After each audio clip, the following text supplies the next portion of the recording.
सीधा और सीधा ये संविधान और मनुस्मृति के बीच ये धर्म युद्ध चल रहा है, सीधा और सीधा। एक तरफ आरएसएस और बीजेपी है, वो मनुस्मृति का समर्थक है, पूरी इसके दर्शन। और मैं समझता हूँ कि दूसरी तरफ जितने संगठन है और विपक्ष है उनको होना चाहिए। जनता लोग एकीकृत हैं। अब नेताओं की जिम्मेदारी है, पॉलिटिकल पार्टी की जिम्मेदारी है कि वो एक हो जाए, ना नुकुड़ छोड़े, नहीं तो आज मेरी बारी है, कल आपकी भी होगी। अभी मैंने खबर पढ़ा लालू जी के फैमिली को फिर पूछताछ के लिए कई घंटों से बंद किया हुआ है, लेकिन इसी बीच 9 सांसदों ने प्रधानमंत्री को चिट्ठी लिखा है कि ईडी के दुरुपयोग पर संवैधानिक संस्थाओं का तो मैसिव दुरुपयोग हो रहा है। तुम्हारे पांव चरण और हमारे पांव लात, तुम बोलो तो पुलिस सुरक्षा देगी और हम बोले तो गिरफ्तारी होगी। ये खुला खेल परुकावादी है और इसमें अब जो डर के घर में रह गया वो रह गया। यार पार की लड़ाई है, लड़ी जाएगी, चाहे गिरफ्तारी जितनी भी हो। अब तो लोगों ने कह दिया, हिमांशु जी मेरे साथ थे, सुप्रीम कोर्ट ने जुर्माना लगाया, बोले नहीं देंगे, जेल भेजना है भेजो। तो 2-4 करोड़ लोग बोलो चलो जेल ले चलो, जेल तुम्हारी कम पड़ जाएगी। तो आपके अंदर और खास तौर से पढ़े लिखे नौकरी पेशा वर्ग है, उनके अंदर जो डर है वो डर पहले निकालना है। जो डरता है उसको तुरंत वो सीआईडी वाला पुलिस वाला पकड़ता है। वो खीरा चोरी के आरोप में जेल भेजता है। हीरा चोर अभी लंदन घूम रहा है, वहां से बढ़िया बढ़िया फोटो भी डालता रहता है बीच बीच। दोस्तों, मैं कोई अनरियलिस्टिक ड्रीम्स में नहीं दिखा था कि कोई ऐसी काल्पनिक जो सपना, द ड्रीम, जैसे रात में देखते हैं ड्रीम गर्ल सपना देखते हैं, उस तरह के सपने की बात मैं नहीं करता। जो वस्तु स्थिति है वो सामने समझना चाहिए और रियल वर्ल्ड में आकर बात करनी चाहिए। और क्यों कह रहा हूँ? इसलिए कह रहा हूँ कि जैसे देखिए तालियां बजेंगी, अब बोलेंगे कि सीधे अब हमें जो है पार्लियामेंट के गुंबद पर जाकर झंडा फहराना है। खूब तालियां बजती है, खूब बज रही। पार्लियामेंट के गुंबद पर जाकर दूरबीन से अफगानिस्तान और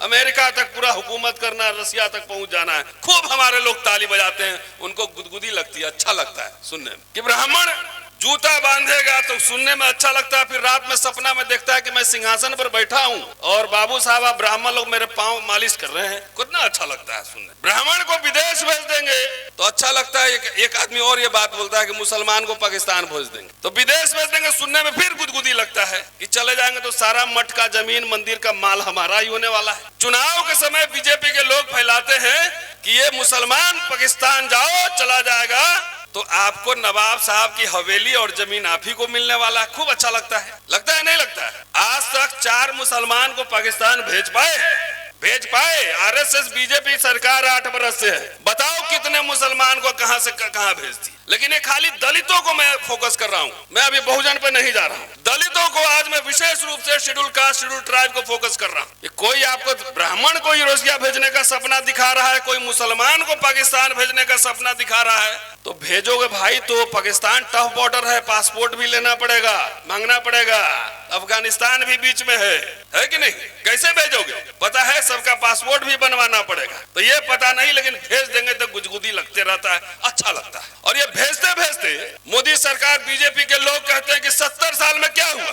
और मुझे दुख इस बात का है कि दलित लोग भी बहुत सारे कहते हैं कि 70 साल में क्या हुआ। 70 साल में कोट पैंट और टाई भी लग गया, ये नहीं पता है? कोट पैंट टाई लग गया है 70 साल में। जो कमर में झाड़ू और गले में मटका लगाया जाता था, कोट पैंट टाई लग गया, लग्जरी गाड़ी में घूम रहे हो। तो आरएसएस बीजेपी ये बात बोले तो हमारे समझ में नहीं आती है। ये SC/ST क्यों बोल रहा है ये बात? एक बड़ा मिडिल क्लास तैयार हुआ, हजारों करोड़ रुपए तनख्वाह मिलते हैं, PSUs में नौकरी मिल रही है, बैंक का राष्ट्रीयकरण हुआ, सब कुछ हुआ, और तब भी आप अगर समझ रहे हो कि 70 साल में क्या हुआ, तब तो सोचना पड़ेगा ना कि बीजेपी आरएसएस के साथ एक हो और कुछ लोग एक ख्वाब आपको बांट रहे हैं। मैं ऐसे कोई ख्वाब नहीं बांटता, मैं दिखलाता हूँ। ये असली मुद्दा है और असली मुद्दा इसलिए है, ये पॉलिटिकल मुद्दा है। सब हमारे लोग हैं ना, जितना जैसे बोलेंगे ना हुक्मरान बनना है, सब लोग ताली बजाता है, सब समझता है कि हम ही MLA MP बनेंगे। सबको ख्वाब है, किसी को ये ख्वाब नहीं है कि मेरा बेटा बेटी नोबेल प्राइज जीते, ऑक्सफोर्ड में जाके PhD करे। ये ख्वाब है? ये ख्वाब नहीं। सबको एकदम सीधा, जितने हैं 545 सीट है भाई, इतने लोग ही बन सकते हैं। तो बाकी लोग क्या करेंगे, इसका कोई ऑल्टरनेटिव प्लान हमारे लोगों के पास नहीं है। सारे स्कूल कॉलेज बर्बाद हो रहे हैं। कुछ दलित नेताओं को देखते हैं कहते हुए कि स्कूल स्कूल कॉलेज हमारी जिम्मेदारी नहीं है, तो जिससे चंदा लेते हो उसके बच्चे कहाँ पढ़ते हैं ये तो पूछो। वो सरकारी स्कूल में पढ़ते हैं कि प्राइवेट स्कूल में पढ़ते हैं? तो जो समाज इंस्टीट्यूशंस नहीं खड़े करेगा, इंटेलेक्चुअल्स नहीं खड़े करेगा, खाली हुक्मरान बनने से नहीं होने वाला है। एमएलए एमपी मिनिस्टर बनकर उसको सस्टेन कैसे करेंगे? एक अंग्रेजी में इंडियन एक्सप्रेस में लिखने वाले टाइम्स ऑफ इंडिया में 4 हमारे लोग नहीं है, बताइए कहाँ चुन चुन के बताइए। आपके लिए ओपिनियन मेकर कौन बनेगा? कौन बनेगा, ये सवाल है। और खास तौर से मैं आज इसीलिए फोकस कर रहा हूं कि मेरी बात उन लोगों के बीच जानी चाहिए। जब भी कहते हैं कि एक आदमी को तो गांव से नहीं निकाल सकते हो, खाली एक ब्राह्मण को आप पुजारी को गांव से निकाल के दिखाओ, ठाकुर बनिया कायस भूमियार सब एक हो जाएंगे और वो इलाज करेंगे कि पता लग जाएगा। जब भी हमारे हक हकूक की बात होती है तो हम लोग एक घालमेल कर देते हैं, और घालमेल करते हैं इसीलिए हम लोग कोई सफल नहीं हो पा रहे हैं। जब दीवार में सुराख करना हो तो एक ही जगह ड्रिल मशीन लगाना पड़ता है, एक ही जगह है ना। 4 जगह ऐसे लगाएंगे तो कहीं सुराख नहीं होती। तो जब भी कोई हक ट्राइबल को देने की बात हो, शेड्यूल कास्ट की देने की बात हो, तो सब जोड़ देंगे कि एससी एसटी ओबीसी माइनॉरिटी सब एक ही साथ होना चाहिए। तो आईवी वाला रिपोर्ट तो जाके देता होगा, भाषण अच्छा चल रहा है, लेकिन फोकस्ड एजेंडा तय नहीं हो रहा है कि इस देश में आपके बच्चों को अंग्रेजी एजुकेशन चाहिए कि नहीं चाहिए।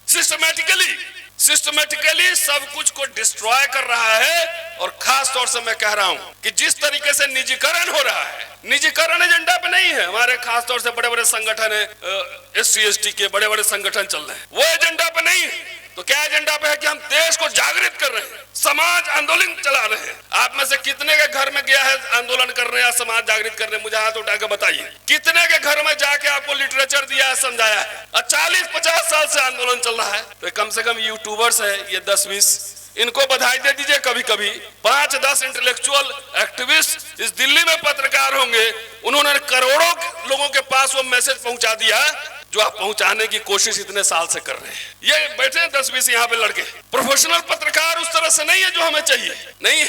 तो साथियों, मिशन चलाने के लिए एक रिसर्च टीम चाहिए। तो हमारे यहाँ जितने भाषण होते हैं पूरा उठाकर, खाली पॉलिटिकल नारेबाजी ज्यादा होती है, खूब पॉलिटिकल नारेबाजी, कोई अर्थशास्त्र पर चर्चा नहीं है, कोई चर्चा नहीं हो। कोई सीए तो मुझे दिखता नहीं अपना, कोई दिखता है तो बताइए यादव जी, है? कुछ नहीं दिख रहा है। हमने उसको बनाया नहीं, बढ़िया वकील नहीं मिलते हैं, बढ़िया क्या बताएं। तो इसलिए जो नशा है सीधा और सीधा, ये जितने एजेंडा है ये पॉलिटिकल पार्टी ही पूरा कर सकती है। और पॉलिटिकल पार्टी तब पूरा कर सकती है जब आप में जज्बा और जुनून हो। 2 एग्जाम्पल दे रहा हूँ, 3 एग्जाम्पल। 2 अप्रैल 18 एससी एसटी एक्ट पर भारत बंद, हमारे कुछ साथी शहीद हुए, अभी 2 अप्रैल आ रहा है। एक फोकस था प्रिवेंशन ऑफ एट्रोसिटीज एक्ट, दूसरा किसान भाइयों का आंदोलन, एक ही मुद्दा था। तीसरा रोस्टर का आंदोलन जो विश्वविद्यालयों से चला, एक ही मुद्दा था, उसी पे फोकस करके उसको कंसंट्रेट करके रखा गया। तो ये सारे मुद्दे हैं।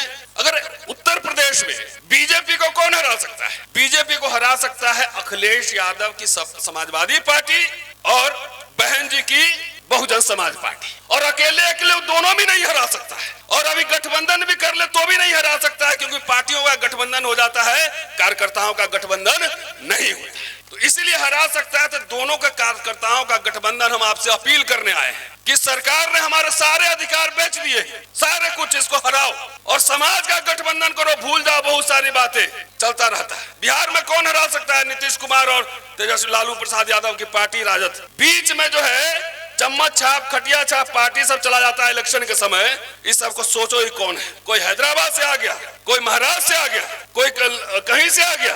तो ये समझिए हम जनता को एक करने आए हैं, पॉलिटिकल पार्टी को भी एक करने आए हैं कि अगर चारों डिमांड, मैं बधाई देना चाहता हूं अपने सारे साथियों को कि बड़ा चुन के आपने हिस्सेदारी की बात उठाई है, क्योंकि निजीकरण में आरक्षण गया। और एजेंडा एक और लाना होगा कि सरकार ने पिछले 8 साल में जितने बेचे हैं सरकारी संपत्तियां, उन सब का पुनः राष्ट्रीयकरण हो, ये सवाल लाना।